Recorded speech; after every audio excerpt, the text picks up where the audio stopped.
नमस्कार दोस्तों, मैं राहुल सिंह राजावत गरगज क्लासेस में आप सभी का हार्दिक स्वागत करता हूं।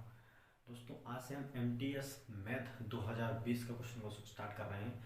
तो इसका पेपर अभी हाल ही में खत्म हुआ है। ठीक है दोस्तों, तो इसमें हम केवल मैथ के क्वेश्चन को डिस्कस करेंगे।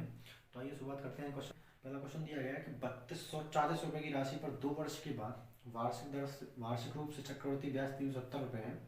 दशमलव के बाद 2 स्थानों तक ब्याज की दर की गणना करें। देखिए दोस्तों, बात करूँ तो जो आपका प्रिंसिपल दिया है वो दिया है 3240 रुपये। कितना दिया है? 3240 रुपये।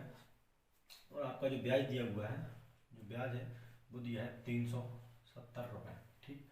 अगर बात करूँ अमाउंट की, तो अमाउंट मैं निकाल सकता हूँ यहाँ से। कैसे? तो 3240 रुपये में जब मैं 370 रुपये जोड़ दूंगा तो 7 4 11, 3 3 6 और 3 यानी 3610 रुपये जो है मेरा क्या निकल के आएगा, अमाउंट निकल के आएगा। अगर मैं इसको यहाँ से काट दिया, अभी बचा 324 और 361।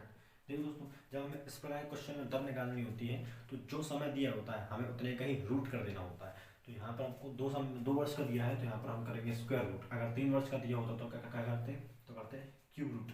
देखिए दोस्तों, यहाँ पर आएगा 18 और यहाँ पर आएगा क्या, 19। यानी 18 से 19 हो गया। यानी कुल मिला कितना ब्याज मिला? एक का कितने पर?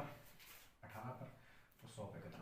तो यहाँ से जब निकाल रहे होंगे तो 18 × 95 पॉइंट लगाया 100 हो गया। 18 × 95 5.55 करके जो है हमारा आंसर होगा। तो इसमें जो 5.55 करीब है ऑप्शन नंबर ए, यानी हमारा ऑप्शन नंबर क्या हो, ए होगा हमारा सही आंसर। ठीक है दोस्तों, तो आइए बढ़ते हैं क्वेश्चन नंबर सेकंड की तरफ।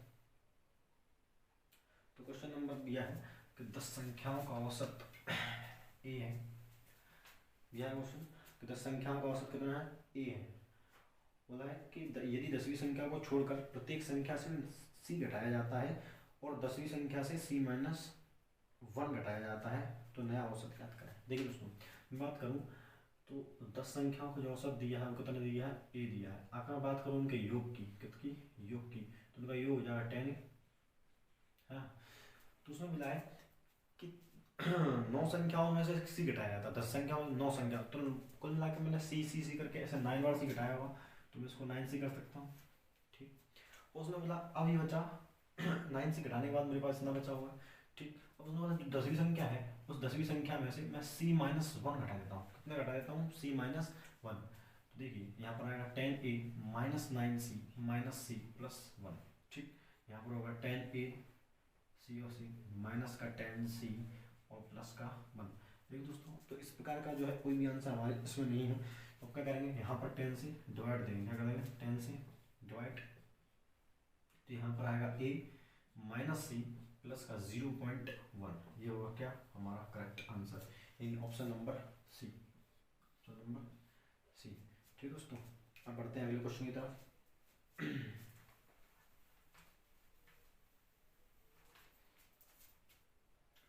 तो अगला क्वेश्चन क्या कह रहा है? अगला क्वेश्चन कह रहा है कि 2 इनलाइन पाइप अलग अलग चलाने पर एक कुंड को क्रमशः 8 घंटे व 7 घंटे को पूरी तरह से भर सकते हैं। 2 घंटे में भर सकते हैं। बोला है उन्हें 2 घंटे के लिए चलाया जाता है। इसके बाद दूसरा पाइप बंद कर दिया जाता है और एक आउटलेट पाइप खोल दिया जाता है जो 20 घंटे में पूरी तरह से भरी हुई कुंड को पूरी तरीके से खाली कर सकता है।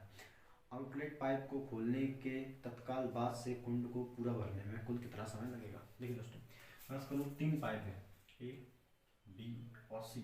पहले की क्षमता है वो 8 है, दूसरी क्षमता 10 है और तीसरी क्षमता कितनी है? 20।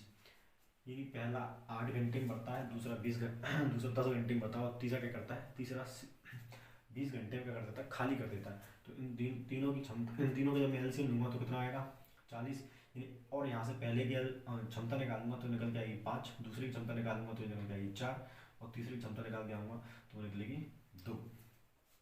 ठीक है दोस्तों, अब बोला है कि पाइप ए और बी को कितने घंटों तक चलाया जाता है? 2 घंटे तक। तो 9 की क्षमता से 2 घंटे तक चले होंगे तो कुल कितना बढ़ दिया होगा? 18 बढ़ दिया होगा। ठीक है, तो टोटल था 40, 40 में से 18 बचा तो बचा कितना है? टोटल 22। अब बोला है कि अब जो पाइप बी है उस पाइप बी को कर दिया गया बंद। क्या कर दिया बंद? तो पाइप बी की क्षमता कितनी थी? 4। और अब पाइप सी को खोला तो पाइप सी क्या करता था? ये तो खाली करने वाला है तो माइनस होगा। तो कुल मिला के कितना भर रहा होगा? 1 घंटे में? 1 घंटे में 3 भर रहा होगा। तो हमको 22 भरना है।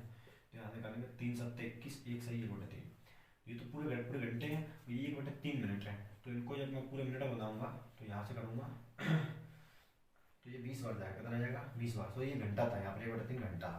ठीक, तो यहाँ पर निकलेगा 7 घंटा 20 मिनट। कितना निकलेगा 7 घंटे 20 मिनट।